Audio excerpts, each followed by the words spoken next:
अमरकंटक, ब्रह्मपुत्र का स्रोत, ब्रह्मपुत्र नदी का स्रोत झील मानसरोवर, झील मानसरोवर। सतलुज का भी स्रोत जो है झील मानसरोवर है। सिंध नदी का स्रोत भी मानसरोवर है, तीनों का मानसरोवर है। ब्रह्मपुत्र, सतलुज और सिंध नदी तीनों का स्रोत जो है वह ये झील है। और गंगा का स्रोत, मानसरोवर बहुत इम्पोर्टेंट झील है। मानसरोवर इम्पोर्टेंट झील है, वो तिब्बत में है, चीन में है। ये गंगा का स्रोत गोमक है। गोमक गंगोत्री नहीं है, गोमक है गंगा का स्रोत। और जमुना का स्रोत जो है वो है जमुनोत्री। वो कई दफा सवाल आता है गंगोत्री कर सवाल आ जाता है, तो गंगोत्री नहीं है, गंगा का स्रोत गोमक है। और जमुना का स्रोत जमुनोत्री है। ये इम्पोर्टेंट है ये। अगला क्वेश्चन बड़ा आसान है। भारत में हरित क्रांति का जन्मदाता डॉक्टर स्वामीनाथन। भारत में हरित क्रांति का जन्मदाता डॉक्टर स्वामीनाथन। हरित क्रांति जो है वह खाद्यान्न के उत्पादन से संबंधित है।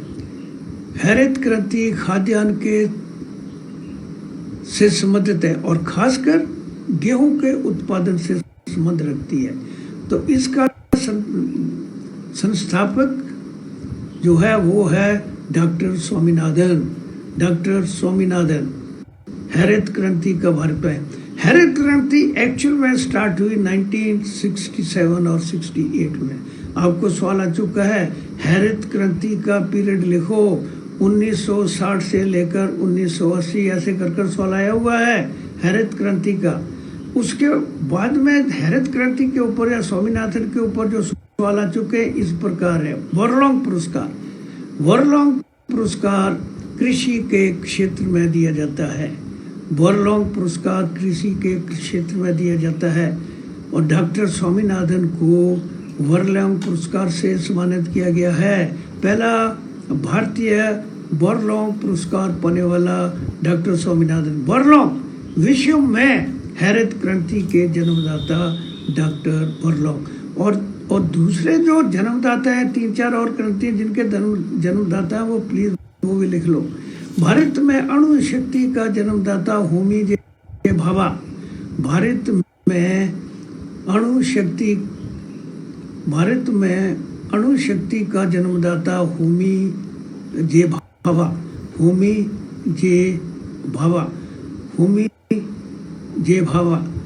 भारत में श्वेत क्रांति, फ्लड रेवोल्यूशन, सफेद क्रांति, दूध की क्रांति, एक ही ऐसा उसका जन्मदाता वर्गीस कुरियन। श्वेत क्रांति का जन्मदाता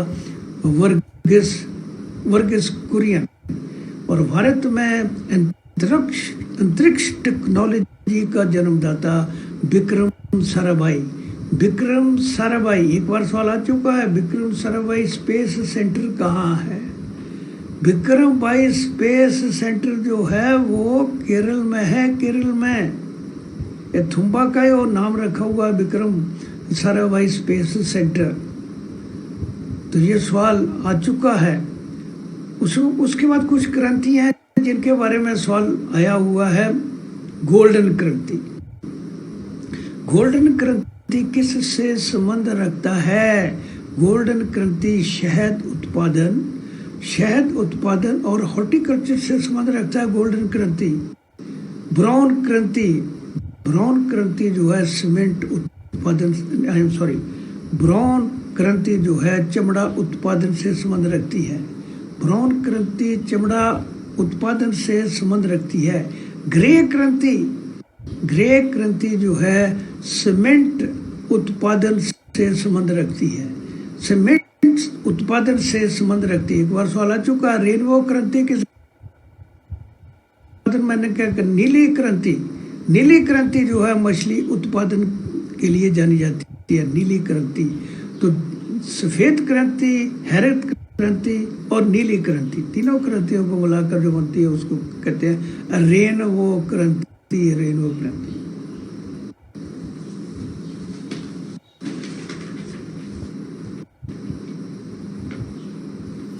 नेक्स्ट क्वेश्चन है, कर्नल के बराबर का नेवी में कौन सा रैंक होता है? कैप्टन। कर्नल के बराबर नेवी का जो बराबर का रैंक है वो होता है कैप्टन। मैंने आपको ये सब बता दिए हुए हैं रैंक स्ट्रक्चर, प्लीज याद कर लेना, कभी कभी ये सवाल आता है और ये खतरनाक सवाल है। नेक्स्ट क्वेश्चन है, पहली भारतीय महिला ज्ञानपीठ पुरस्कार पाने वाली आशा पूर्णा देवी, पहली, एक ना मार्शल लिखा हुआ है, पहली भारतीय महिला ज्ञानपीठ पुरस्कार पाने वाली आशा पूर्णा देवी। आशा पूर्णा देवी, बहुत बार सवाल आ चुका है, आशा पूर्णा देवी।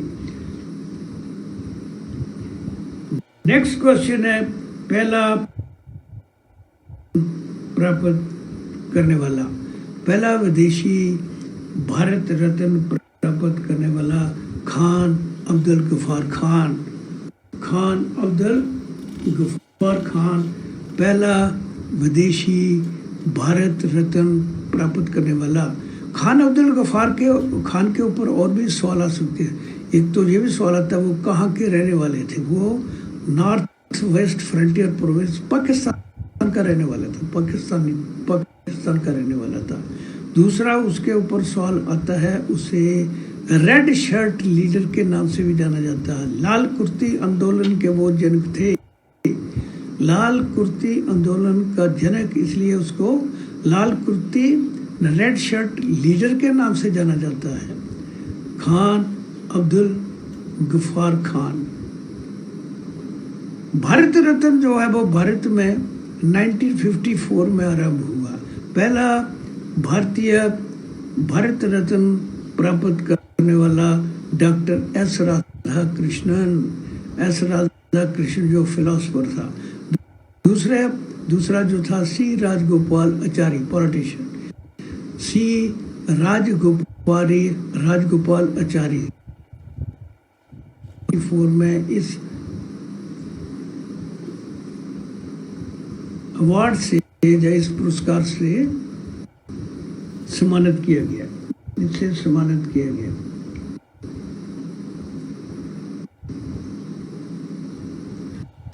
अगला क्वेश्चन आसान था, हजारीबाग सेंचुरी कहाँ है? हजारीबाग झारखंड में है, हजारीबाग झारखंड में। इम्पोर्टेंट जो सेंचुरीज है, काजीरंगा असम, जल्दी लिखो, Kaziranga Assam, Manas Assam, Corbett national park Uttarakhand, Corbett national park Uttarakhand, Gir Gujarat, घाना पक्षी बिहार या कोवला देव घाना पक्षी बिहार, नंदा देवी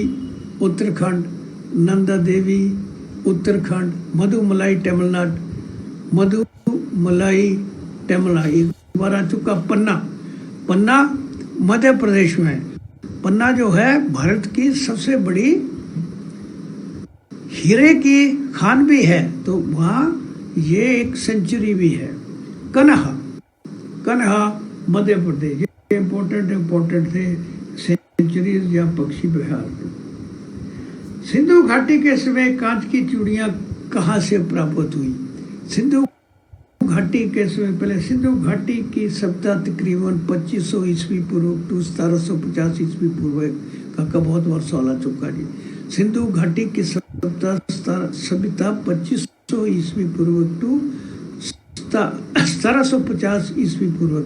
सिंधु घाटी के लिए दूसरा क्वेश्चन जो सिंधु घाटी पर आ रहा है, सिंधु घाटी के लोगों का जो पेशा था वो व्यापार था, व्यापार था, एग्रीकल्चर नहीं था, कृषि नहीं था, व्यापार था। वो शहरी निवासी थे, घर जो थे वो पक्के ईंटों के बने हुए थे। पिछली बार तो लाया हुआ है, घर पक्के ईंटों के बने हुए थे। जो शहर थे उनमें नालियां बनी हुई थी, शौचालय का बंदोबस्त था। बर्तन जो थे उनके वो लाल रंग से रंगे जाते थे। 3 इंपॉर्टेंट प्लेस है, कम से कम उनको तो याद करो। Number 1 Harappa, number 1 Harappa. इस सभ्यता को हड़प्पा सभ्यता के नाम से भी जाना जाता है, जहाँ कांस्य सभ्यता के नाम से जाना जाता है। हड़प्पा सभ्यता, जहाँ कांस्य सभ्यता, हड़प्पा जाता है। हड़प्पा जो है, हड़प्पा की खोज दयाराम साहनी ने 1921 में की। हड़प्पा की खोज वेरी इंपॉर्टेंट, बार बार सवाल आ रहा है। हड़प्पा की खोज दयाराम साहनी ने 1921 में की। 1921 में दयाराम साहनी।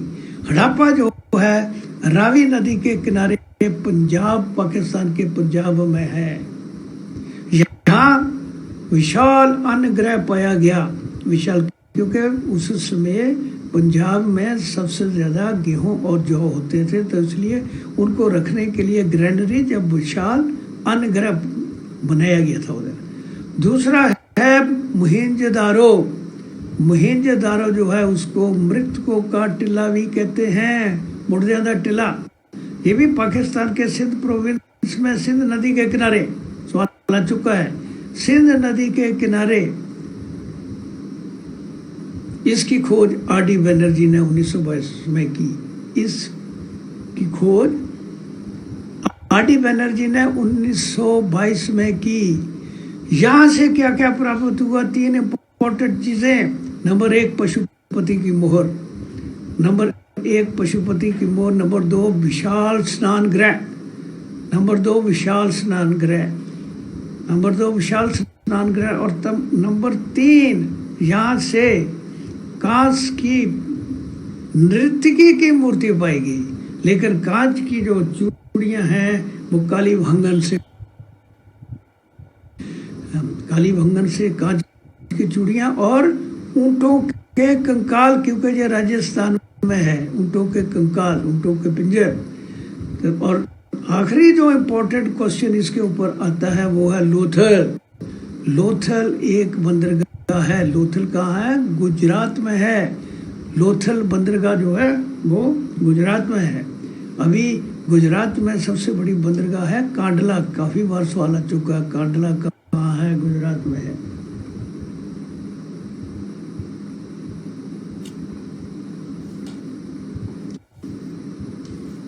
पानीपत का तीसरा युद्ध किस किस के बीच में हुआ? पानीपत का तीसरा युद्ध जो है अहमद शाह अब्दाली और मराठों के बीच में हुआ। पानीपत का तीसरा युद्ध अहमद शाह अब्दाली और मराठों के बीच में हुआ। ये सवाल मैंने बदल दिया, लेकिन ठीक है ये।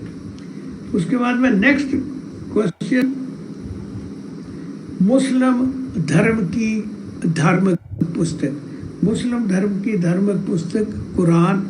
ईसाई धर्म की धार्मिक पुस्तक बाइबल। बार बार सवाल आते हैं, आसान सवाल है लेकिन फिर भी गलत करते हो।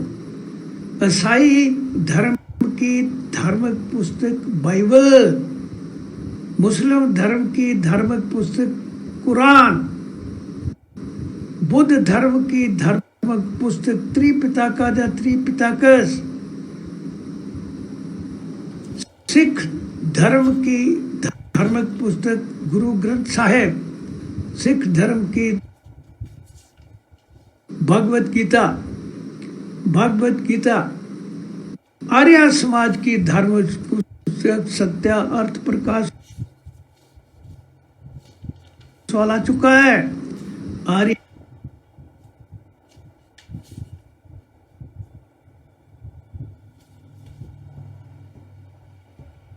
किस राज्य में है? ये राजस्थान में है। खेतरियां राजस्थान में है। ये 3-4 जो खाने हैं याद होने चाहिए। खेतरियां, तांबे की खान राजस्थान। सबसे बड़ी कोयले की खान है वो है झरिया। झरिया झारखंड। झरिया झारखंड है। भारत में सबसे बड़ी सोने की खान कोलार, भारत में सबसे बड़ी सोने की खान कोलार, कोलार जो है वो कर्नाटक में है।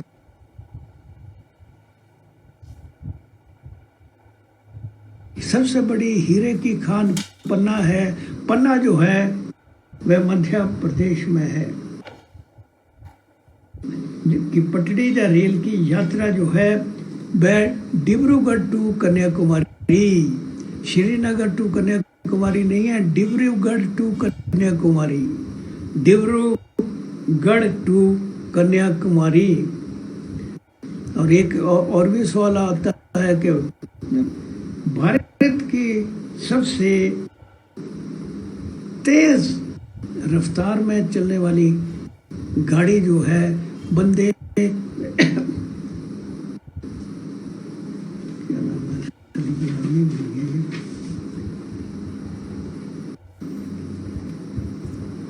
वंदे भारत, वंदे भारत ही है।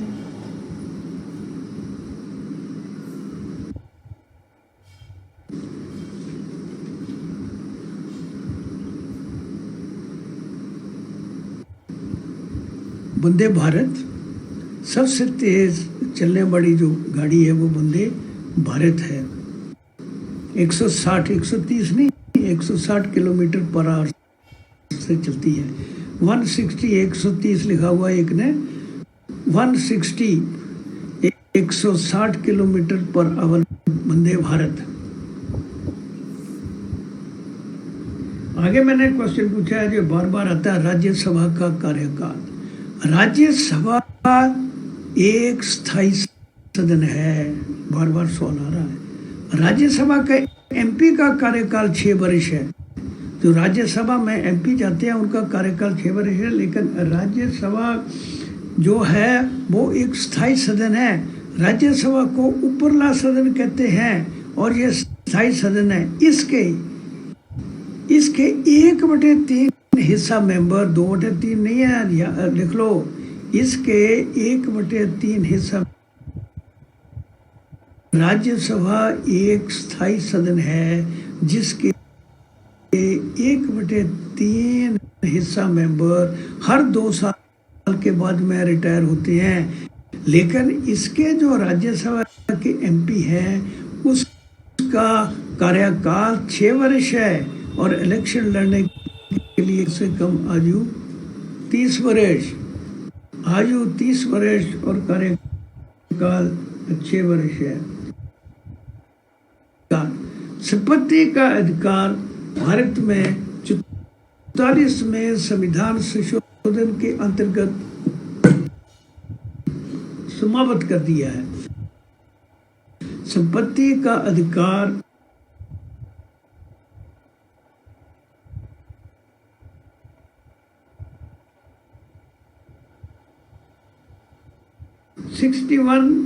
कॉन्स्टिट्यूशनल अमेंडमेंट 61 में संविधान संशोधन के अंतर्गत वोटिंग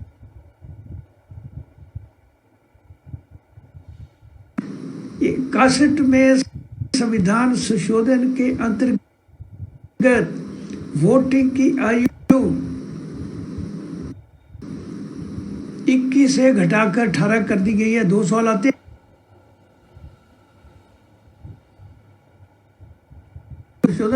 61। तीसरा था 42वां संविधान संशोधन।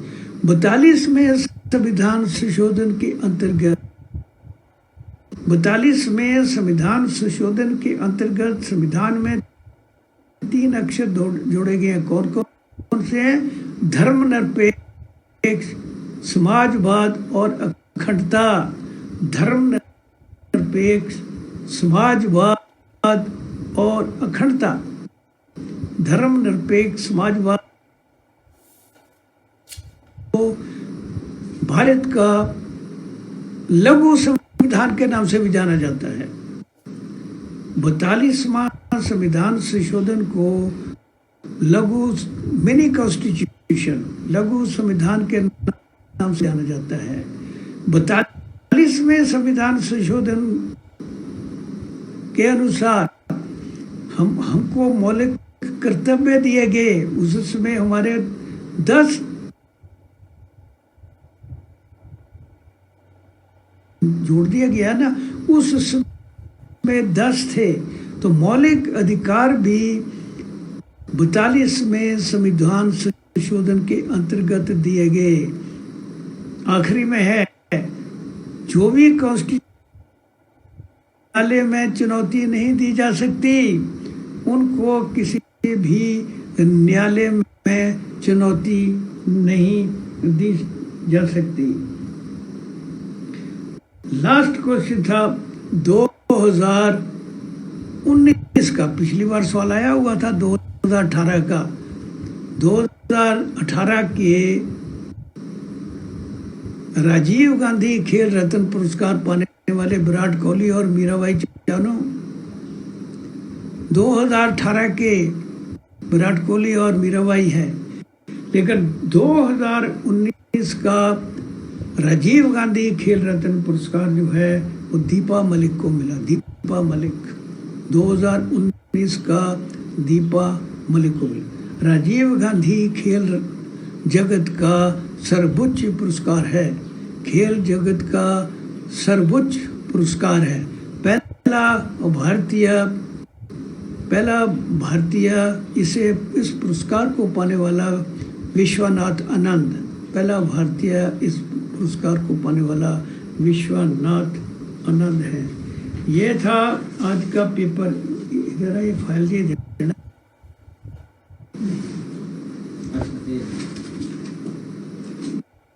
पेपर होर में बनाया था, वो भी करा देना यार इन्होंने।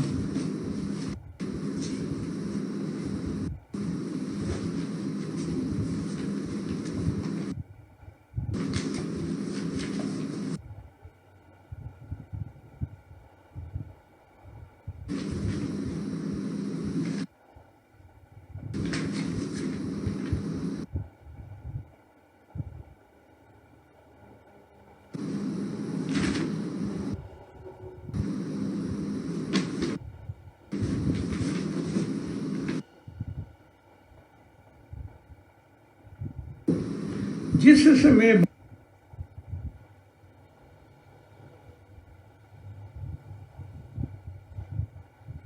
उस समय भारत के संविधान में, जिस समय भारत का संविधान बना, उस समय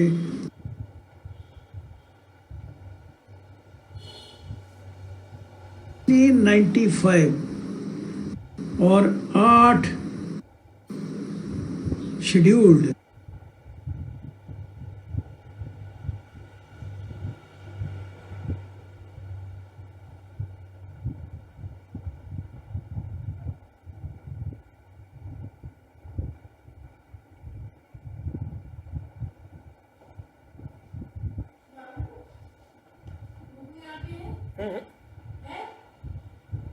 (1947) जज की retirement age 65 years. Supreme court के जज की retirement age 65 year. High court के जज की रिटायरमेंट एज 62 वर्ष।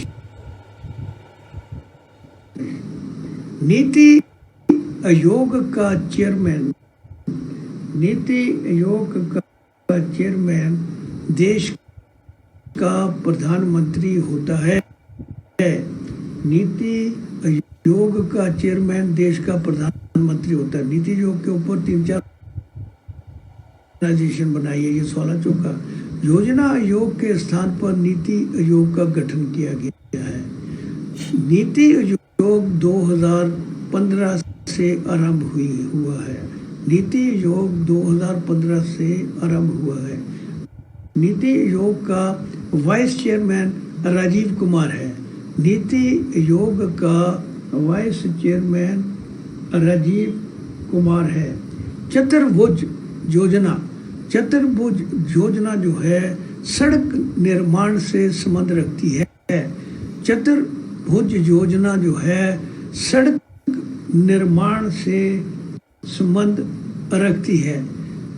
भारत की सबसे लंबी रेल की सुरंग, भारत की सबसे लंबी रेल की सुरंग बनिहाल सुरंग भी कहते हैं इसको। पीर पंजाल रेंज में है तो पीर पंजाल रेंज भी सुरंग कहते हैं। बनिहाल सुरंग जम्मू एंड कश्मीर।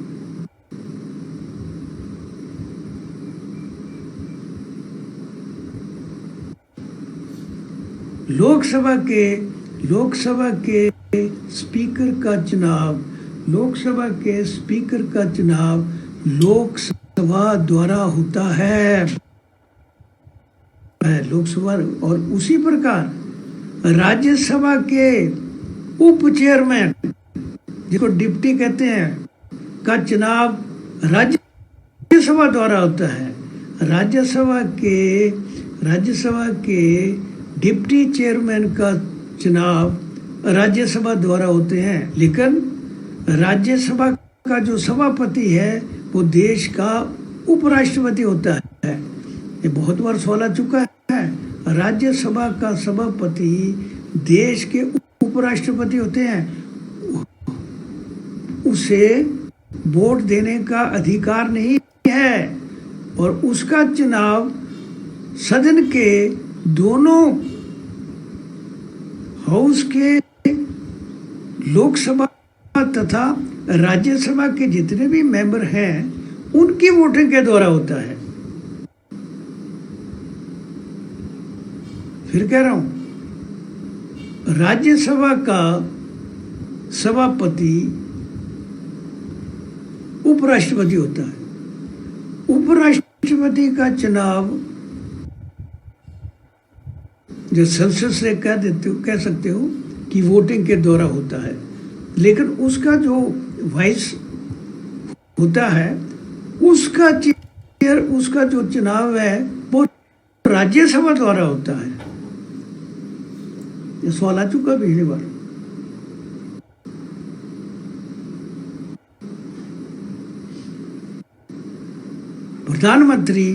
प्रधानमंत्री लोकसभा का नेता होता है। प्रधानमंत्री लोकसभा का नेता होता है। बांग्लादेश का राष्ट्रीय चिन्ह वाटर लिली। बांग्लादेश का राष्ट्रीय चिन्ह वाटर लिली। भारत का राष्ट्रीय चिन्ह अशोक स्तंभ। भारत का राष्ट्रीय चिन्ह अशोक स्तंभ। रूस का राष्ट्रीय चिन्ह हैमर एंड सिकल, धातृ और हथौड़ा। श्रीलंका का राष्ट्रीय चिन्ह शेर। श्रीलंका का राष्ट्रीय चिन्ह शेर। ये जो सवाल आ चुके हैं वही मैं कह रहा हूं। ईरान का राष्ट्रीय चिन्ह गुलाब। ईरान का राष्ट्रीय चिन्ह गुलाब। इंग्लैंड का राष्ट्रीय चिन्ह गुलाब। इंग्लैंड का राष्ट्रीय चिन्ह गुलाब। अमेरिका का राष्ट्रीय रॉड।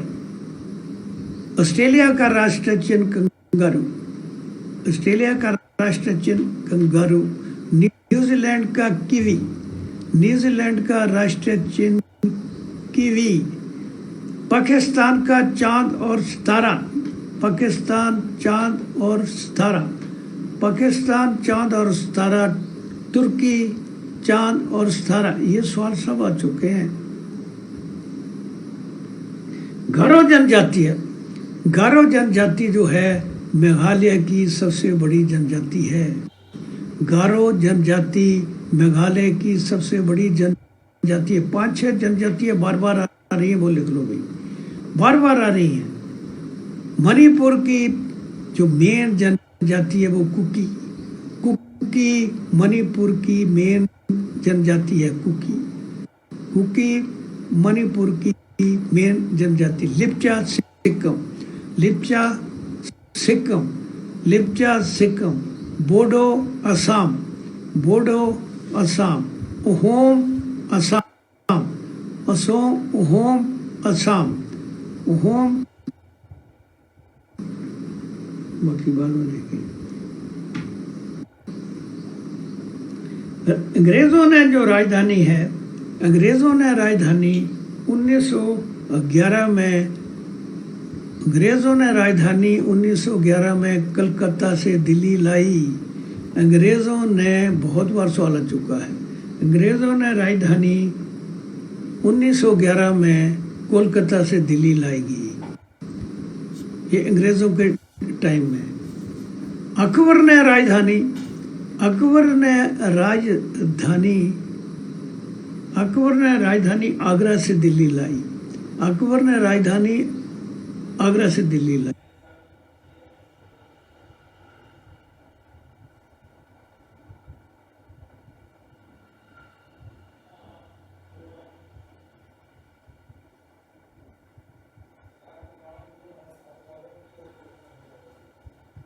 हुमायूं एक चीनी यात्री था, वो भारत में चंद्रगुप्त द्वितीय के कार्यकाल में आया।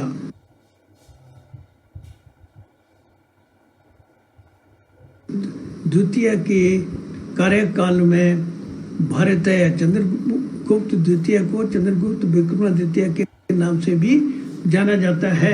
हुमायूं। दूसरा था ह्यून सेंग। ह्यून सेंग चीनी यात्री, वे हर्षवर्धन के कार्यकाल में भारत आए। दोनों सवाल आते हैं।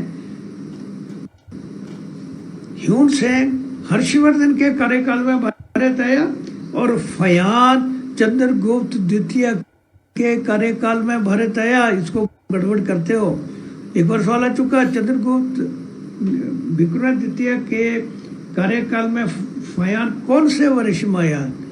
399 से 411, 399 to 401, 411 के तिलक ने कहा, आजादी मेरा जन्म सिद्ध अधिकार है, मैं इसे पाकर रहूंगा, बाल गंगाधर तिलक। 3-4 बार आते हैं, 4-5 ये जो नारे हैं। तुम मुझे खून दो, मैं तुम्हें आजादी दूंगा, सुभाष चंद्र बोस।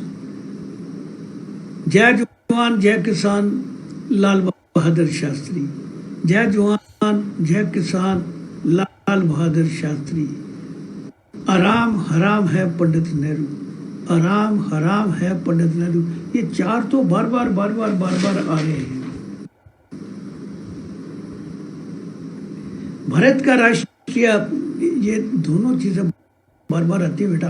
भारत का फिक्स करते हो हमेशा। भारत का राष्ट्रीय गायन, नेशनल सॉन्ग वंदे मातरम, और राष्ट्रीय गायन नेशनल एंथम जन गण मन। वंदे मातरम जो है उसके रचयिता हैं बंकिम चंद्र चटर्जी। आनंद मठ से लिया गया है, उसे आनंद मठ से लिया गया। और राष्ट्रीय गायन जो है उसे गीतांजलि से लिया गया और रविंद्रनाथ टैगोर ने उसे लिखा है। इस गाने को, इस गायन को गाने के लिए 52 सेकेंड लगते हैं। बहुत बार सवाल आ चुका है। पहला व्यक्ति नॉर्थ पोल पर पहुंचने वाला रॉबर्ट पेरी, उत्तरी ध्रुव पर पहुंचने वाला प्रथम व्यक्ति रॉबर्ट पेरी, और साउथ ध्रुव पर पहुंचने वाला प्रथम व्यक्ति अमरसेन। रूरकेला उड़ीसा, रूरकेला उड़ीसा। भिलाई छत्तीसगढ़, भिलाई छत्तीसगढ़। बोकारो झारखंड, बोकारो झारखंड। दुर्गापुर पश्चिम बंगाल, दुर्गापुर पश्चिम बंगाल। उसी प्रकार 5-6 अणु शक्ति से चलने वाले तापग्रह हैं जो बार बार आ रहे हैं। नरोरा उत्तर प्रदेश, नरोरा उत्तर प्रदेश। कल्पाकम तमिलनाडु, कल्पाकम तमिलनाडु। कल्पाकम को दूसरा उसका नाम भी है इंदिरा गांधी अणु अनुसंधान केंद्र, इंदिरा गांधी अणु अनुसंधान केंद्र कल्पाकम। तमिलनाडु में एक और भी है अणु शक्ति से चलने वाला तापग्रह, उसका नाम है कुंडाकुलम। वो रूस की सहायता से बनाया है, जहाँ 4 भट्टियां लगेंगी, 4 रिएक्टर लग रहे हैं उसमें। 3 हो गए हैं, चालू हो गए, चौथा भी होने वाला है। 4 रिएक्टर हैं उसमें। कुंडाकुलम, कुंडाकुलम तमिलनाडु, कुंडाकुलम तमिलनाडु। कैगा कर्नाटक, राजस्थान, रंगतबट्टा राजस्थान। ये जो है ये बार बार आ रहे हैं, बार बार इनमें से कोई ना कोई।